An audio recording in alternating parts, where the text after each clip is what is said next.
In this video I'm going to show you how to properly set up icing following a whiplash injury where you have neck pain and low back pain.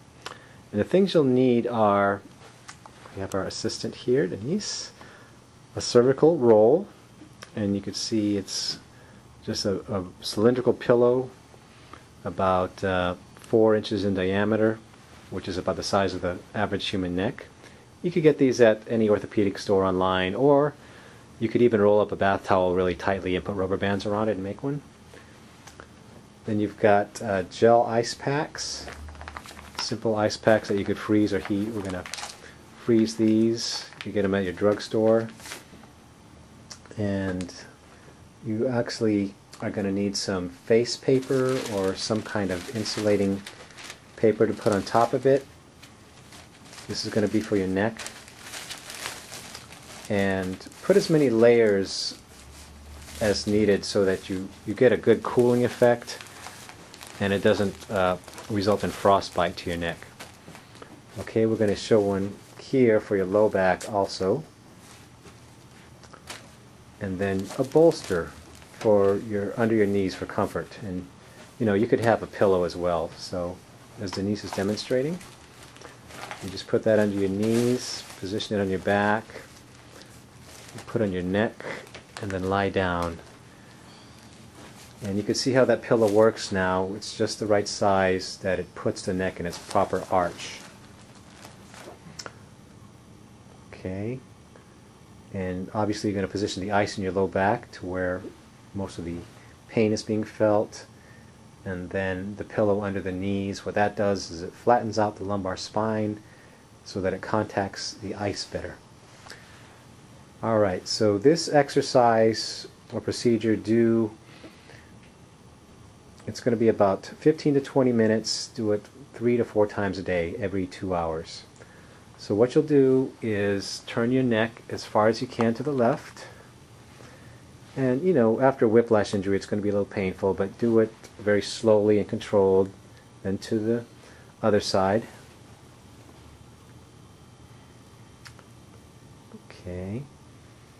And you hold it for about 3 to 5 seconds on each end. Turn it as far as you can without causing too much pain. And what this does is it sort of retrains the neck muscles and the bones in the neck to realign back into the proper curvature. So you'll be doing this 10 times to each side, getting those muscles to engage. And what's happening after a whiplash sprain strain injury is that the body is laying down scar tissue, and it's got to be aligned in the proper orientation, otherwise you're going to have a stiff neck, and this helps to accomplish that. Then after you do 10 times to each side, you're going to arch your neck back and press the crown of your head against the floor and hold it there for about 10 seconds. And then you'll do this towards the end.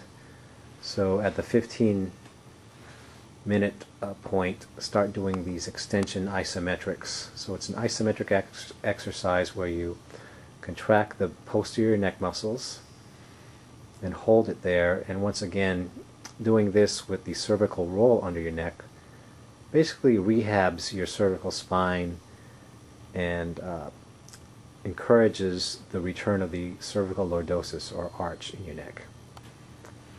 Okay, thanks Denise.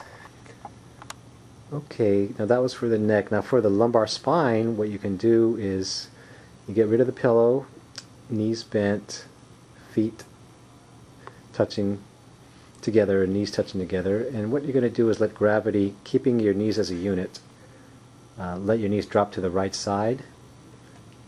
Just let gravity do it, and just maintain that stretch for about 10 to 15 seconds, and then rotate to the other side with the ice pack still under your back. Yeah, like that. So obviously this is better done on a floor. We have a table here, but when you do it on the floor it'll be more stable and easier to do. So about 10 to 12 times to each side. Every 2 hours, about 3 to 4 times a day.